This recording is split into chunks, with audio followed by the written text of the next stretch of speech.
Yo, what's poppin', my people? It's your big homie Crooks the Great, aka Big Unk Crooks, and today I'm gonna be showing you guys how to dominate with Johnny Bones Jones the right way, not the spammy way. You be seeing a lot of these guys that tend to be clinch spammers or takedown spammers looking to do it. So here we're taking on Muhammad Ali. Now right here you see I'm trying to keep my distance when I can. I don't want to be inside fighting somebody like Muhammad Ali because he is so quick with his hands. But I also know he's going to have a deficiency in the grappling, so I'm going to try to take advantage of that when I can as well.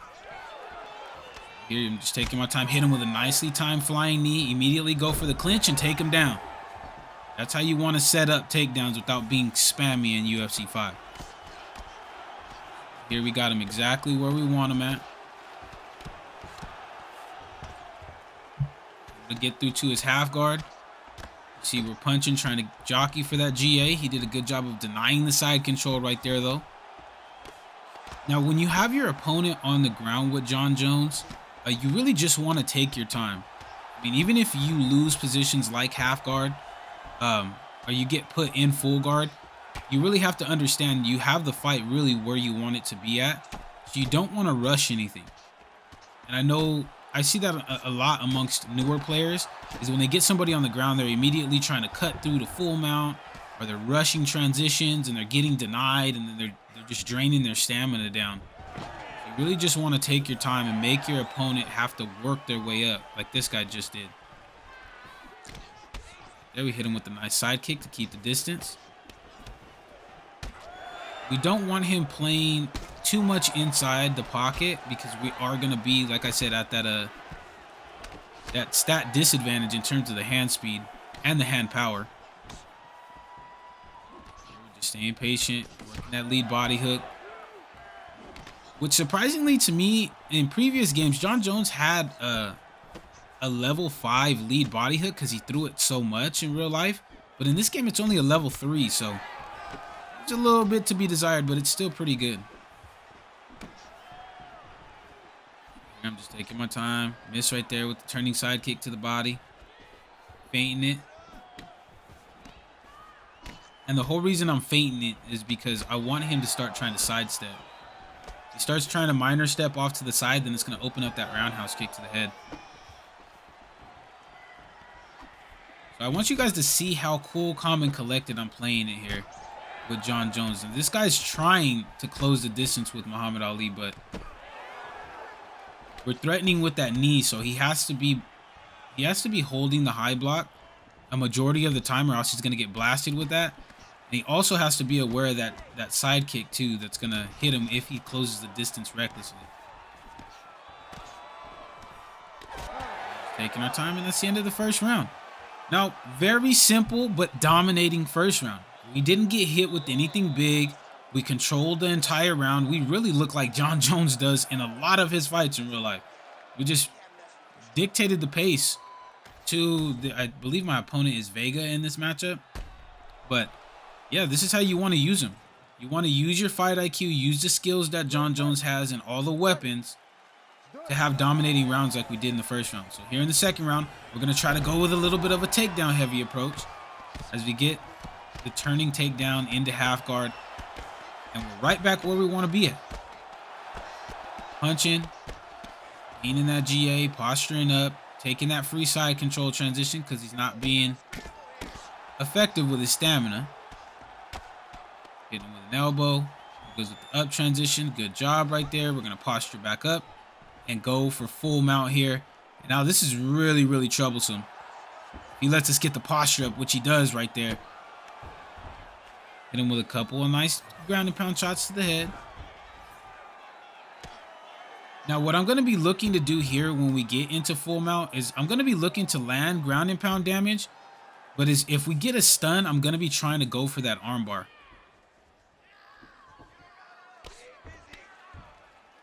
Here you see me punching. Trying to just get that GA in my favor. It's working. He's doing a good job of blocking the posture up, so got to give him credit for that, but we're content riding the round out right here because eventually I'm going to get a posture. It's only a matter of time, and there it is. Raining down that heavy ground and pound damage, and there's the elbow. Then we're going to posture up and go for that armbar, which is exactly what I told you guys I wanted to do.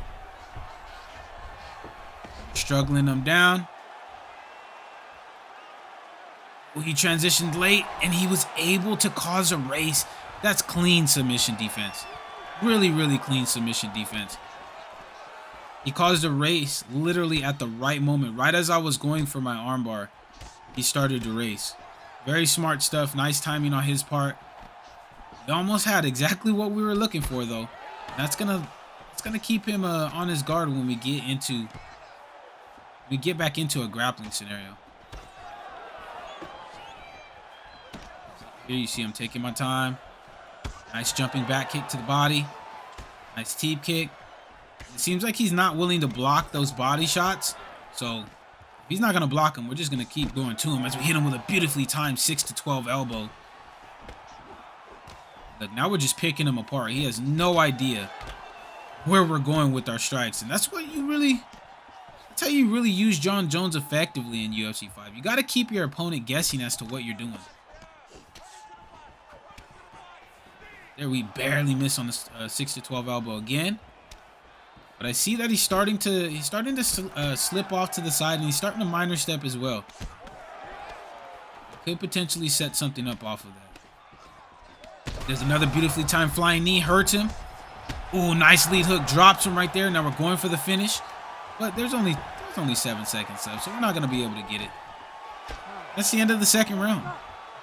Now another dominant round with Jon Jones, man. And you can see his stamina is already down lower, and we got a knockdown off of a lead hook. I mean, it's not looking good for him. It really, really isn't. You see, we're at a stat advantage already, or we're at a stamina advantage. I'm sorry. Right there, popped him with a nice straight, hurt him. He's moving his head off to the side. Hit him with a cleanly timed knee. But notice how I'm never rushing a finish. Even when I get him hurt, I'm just picking my shots wisely. With Jon Jones, that's what you have to do. But nice minor step right there by him. You have to just take your time and really understand. It's okay if you win a decision. Winning is winning. We feint the roundhouse kick. Nice jab hook. Stuns him again. Ooh, we tried to time out the flying knee again, but he did a good job of moving his head off. Ooh, nice combo right there by him. Mixing in the spinning elbow too, just because the last time we spun, we went to the body. Punched him up right there. Push him back a little bit. Almost ripped him with a nice clean combo. And you see, now he's starting to up his volume a little bit because he knows he's not having a lot of success. But he's not having a lot of success because of the variety of strikes that we're throwing. We're not just going up top. We're going down low. We're shooting for takedowns like we did right there and getting them. He doesn't know what to do. We just slice through that mount like butter. We're gonna go for the arm. We're gonna go for the arm bar right here again. This time we're gonna try not to mess it up. Actually try to go for it right there. He did a good job of denying it, but we're instantly going straight into it because that stamina is down lower, and we get it right there. Now with a minute 48 left on the clock, we could potentially get a submission finish right here. But we're not gonna rush it. Punching, he transitioned out. Good job. Posturing up, raining down some ground and pound damage into that block and hit him with a clean elbow and hurt him again. Now this guy is in all sorts of trouble, man. I know he's frustrated as hell because I would be frustrated as hell too. I'm not gonna lie to you. He's just getting dominated with Jon Jones right now. There, he tried to transition off. He tried to go with the ghillie. He did a good job of denying it though. Nice transition by him, pressing us up to the fence. But look at that long-term stamina bar. Just draining down low, so we get the power single leg takedown into side control. And the unfortunate thing for this guy is that Muhammad Ali has no submissions off his back. So he's just gonna get controlled here every single time. That's the end of the third round. I mean, if this, that might have been a 10-8. I'm not going to lie. That might have been a 10-8 round. But, I mean, if the judges' scorecards have Muhammad Ali winning this fight, or winning any round so far, I would be crazy. I'd believe that he paid them off. But I've seen weirder things in UFC 5, so. But I feel like we're up 3-0. Still just playing it patient. Even if we do get hurt by him, he's not going to really have the stamina to throw a fight-ending combination unless we slip into something. Caught him with a nicely timed straight. Nice double knee to the body.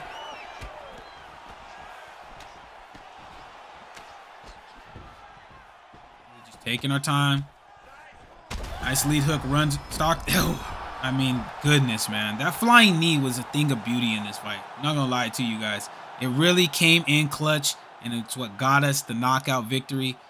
But that's it for the video, guys. If you guys did enjoy this video, make sure to slap that subscribe button as well as slap that like button so people learn how to use Jon Jones the right way instead of thinking that they have to spam every single time that they use him. But until next time, my people, take it easy, be safe, enjoy the rest of your guys' day, afternoon, evening, depending on where you guys are watching this from. And I will see you guys in the next video.